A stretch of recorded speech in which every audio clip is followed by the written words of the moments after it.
Greetings, everyone. Welcome back to another episode of Bite Size History on History with Audrey D. In today's lesson, we are going to be taking a look again at the Maurya Empire, its art, architecture, and innovations. If you are enjoying these lessons and this channel, please make sure that you are hitting that like and subscribe button.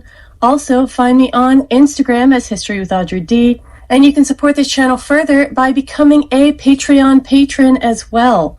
You can find me on there as History with Audrey D. The links are in my bio as well as the description below. Let's go ahead and get started on our lesson about the Maurya Empire, its art, architecture, and innovations.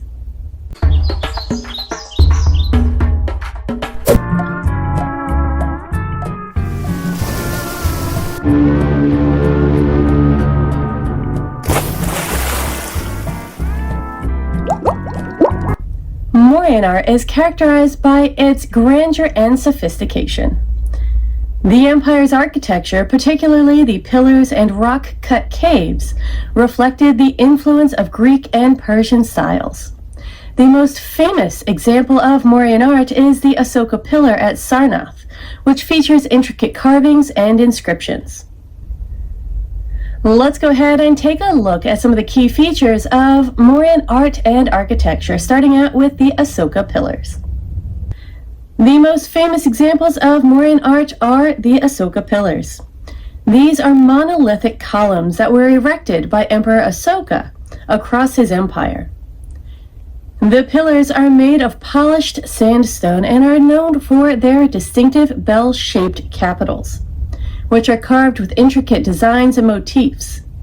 The pillars also feature inscriptions in Brahmi script, which record Asoka's edicts and teachings. Next up, let's take a look at the stupas, which are large dome-shaped structures that were used as Buddhist monuments. The Mauryan Empire saw the construction of several important stupas, such as the Great Stupa at Sanchi. These stupas were built to enshrine relics of the Buddha and were important pilgrimage sites for Buddhists. The Mauryan Empire built several grand palaces and forts, including the palace at Pataliputra, which is modern-day Patna, and the fort at Taxila. These structures were built using large bricks and often decorated with intricate carvings and sculptures. Mauryan architects also excelled at rock-cut architecture, particularly in the construction of caves and chambers out of solid rock. The most famous example of Mauryan rock-cut architecture is the Barabar caves in Bihar, which were used by Ajivika ascetics. Mauryan sculpture is characterized by its realism and attention to detail. Sculptures from this period often depict scenes from daily life, as well as religious and mythological themes. The yakshas and yakshinis, which are semi-divine beings, are common subjects in Mauryan sculpture. And finally, the Mauryan period saw the construction of large pillared halls, which were used for various purposes, including religious ceremonies and gatherings. These halls were supported by rows of pillars, which were often elaborately carved and decorated. The Mauryan Empire also made significant advances in science and technology. The empire's engineers built sophisticated irrigation systems such as the Grand Trunk Road and the Mauryan Road Network, which facilitated trade and communication across the empire.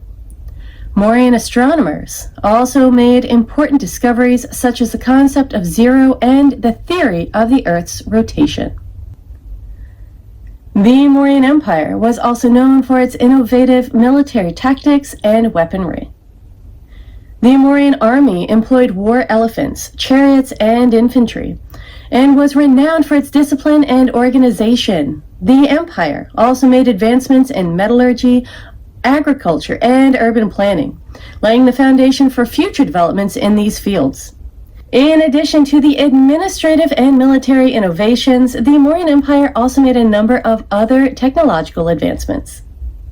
The Maurya Empire is known for its impressive architectural achievements, including the construction of large, well-planned cities like Pataliputra, modern-day Patna. The empire also built extensive networks of roads and bridges to facilitate trade and communication.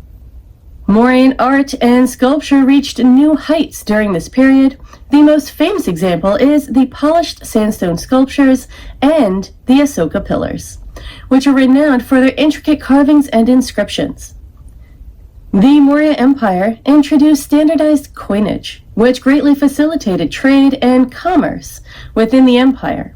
These coins were made of silver and copper and bore inscriptions in Brahmi script.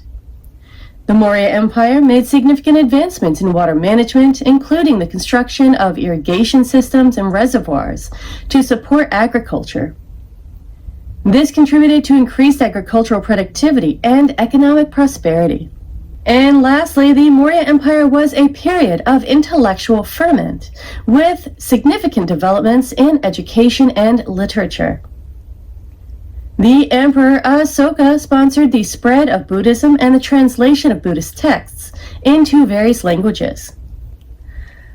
Let's go ahead and take a closer look at the development of education and literature during the Maurya Empire.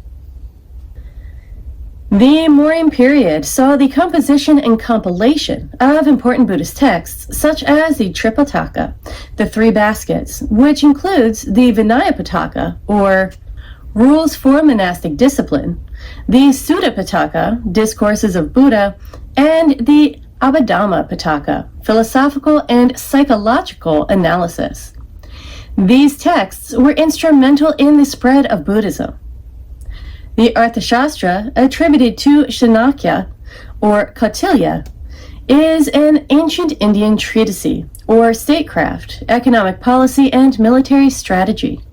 It is one of the most important political writings from ancient India and provides insights into governance and administration during the Maurya Empire. The Pali Canon, a collection of scriptures in the Pali language, contains the teachings of the Buddha and is considered the authoritative text in Theravada Buddhism. It was likely compiled and preserved during the Maurya period. Takshashila, or Taxila, was a renowned center of learning during the Maurya Empire. It attracted scholars and students from across the Indian subcontinent and beyond. Subjects taught at Takshashila included Vedic studies, science, mathematics, medicine, and law. The Maurya period also saw the composition of other literary works, including the Jataka tales, which are stories of the Buddha's previous lives, the Mahabharata, and the Ramayana. These epics played a significant role in shaping Indian culture and literature. The Mauryan rulers, especially Asoka, were known for their inscriptions. These inscriptions, written in various languages and scripts, provide valuable information about the administration, society, and religious policies of the time.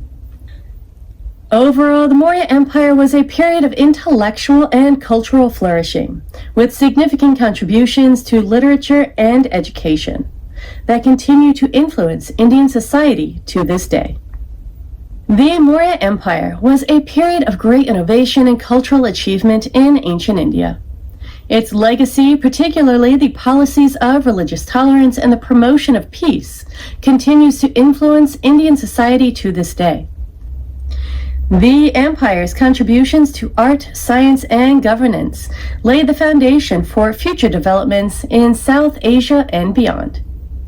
And that wraps it up for today's lesson on the Maurya Empire, its art, architecture, and innovations. I hope you enjoyed this lesson, and if you did, make sure you're hitting that like and subscribe button. Find me on Instagram as History with Audrey D, and you can support this channel further by becoming a patron on Patreon. The links are in the bio as well as the description below. Thank you so much for watching, everyone. I will see you in our next lesson.